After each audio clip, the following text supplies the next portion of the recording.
Okay, today we're going to tell about the creation story. How the sun had created the earth and how he taught all the crows how to live. The creation story starts out with the sun looking down. The sun was aware that something was going on in the blue planet in the distance. And he keeps looking and looking. But the planet is covered with water. There's nothing but water. And there's huge waves over the planet. But he knows that something is going on and keeps looking. The sun keeps looking into the distance. And then the clouds cleared. And he saw that there was a rock sticking out of the water. And he keeps looking at this, at the rock, and finally he sees something flying around the rock. So he knows that there are some things that are trying to communicate with him. And then he turns himself into a man. He wears his hair long, and he braids the left side, but he leaves the right side flowing. He puts a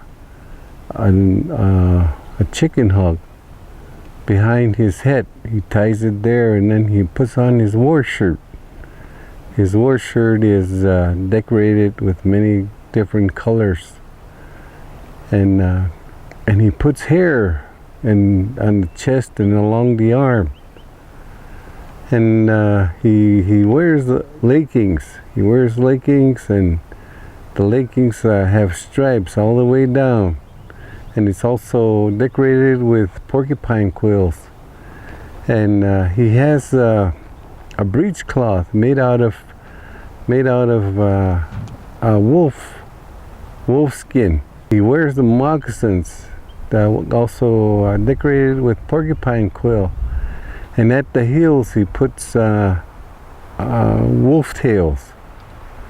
And then he carries his pipe and comes down to this rock and lands on it. There are 3 ducks that are flying around, 3 black ducks. And he sits down, and then he talks to the ducks, and he says, "Little brothers, can you come over here and we'll sit and smoke, because sitting and talking and smoking is one of the good things that we do in a universe.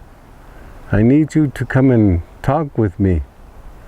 And immediately the 2 smaller ducks, the smallest and the middle one, come and they sit by him. But the biggest one, he does not want to come. And then he calls him again, and he said, "Little brother, I need your help. I need you to come. We need to talk, and we have something great that we have to do." He does not really want to come, but then he comes and stands there and doesn't sit.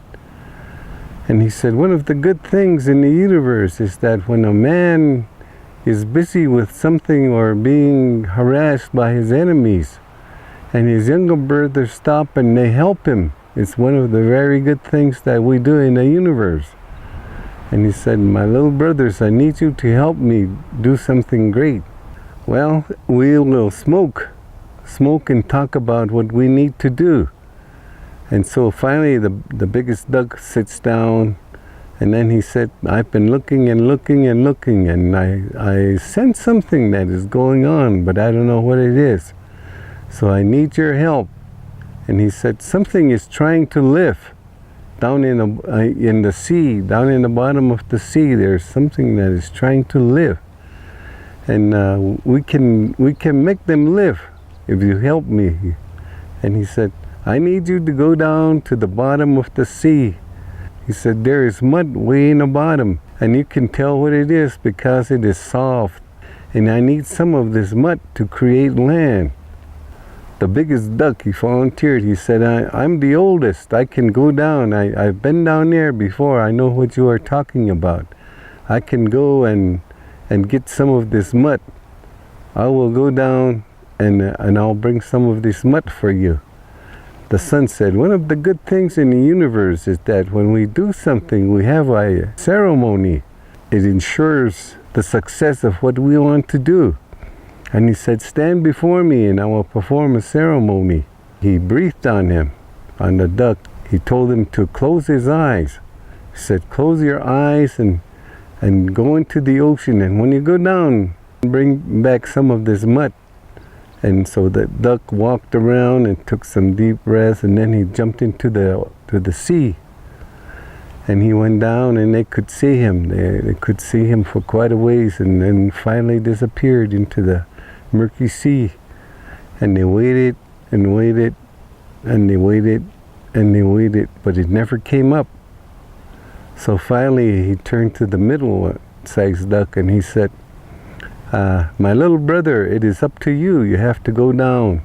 And so the middle-sized duck came and he performed the same thing. He made him stand in front of him and he breathed on him. And he held his shoulders. And then the middle-sized duck went down. He went down and they could see him for a long time. And then he finally disappeared. And they waited and waited. And finally, the middle-sized duck came up, but it had drowned. And he looked at him and tried to revive him, but he couldn't. And then he looked at his beak, and there was some sea grass in his mouth. What we were looking for is there, but we have to get some of the mud.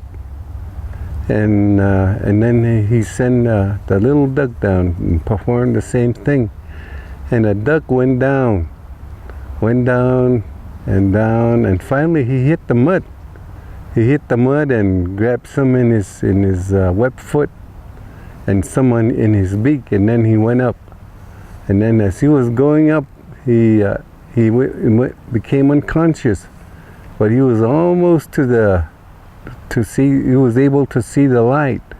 And then when he came up, the sun immediately grabbed him and took him ashore and revived him. And when he revived him, the little duck said, elder brother, I have failed you. I found some of the mud, but I lost it. I lost the mud that I brought up. And the son said, let me look. He found a little mud on his webbed feet. And then when he checked his beak, there was some more mud there. So the son took the mud, and then he said, I can make land. And he rolled up the mud into a ball. And then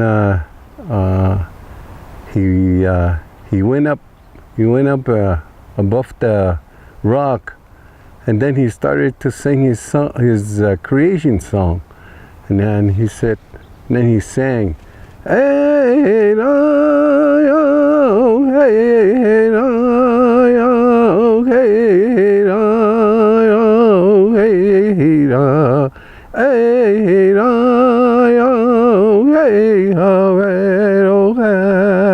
hey, and then he immediately blew on the mud, and it scattered all over.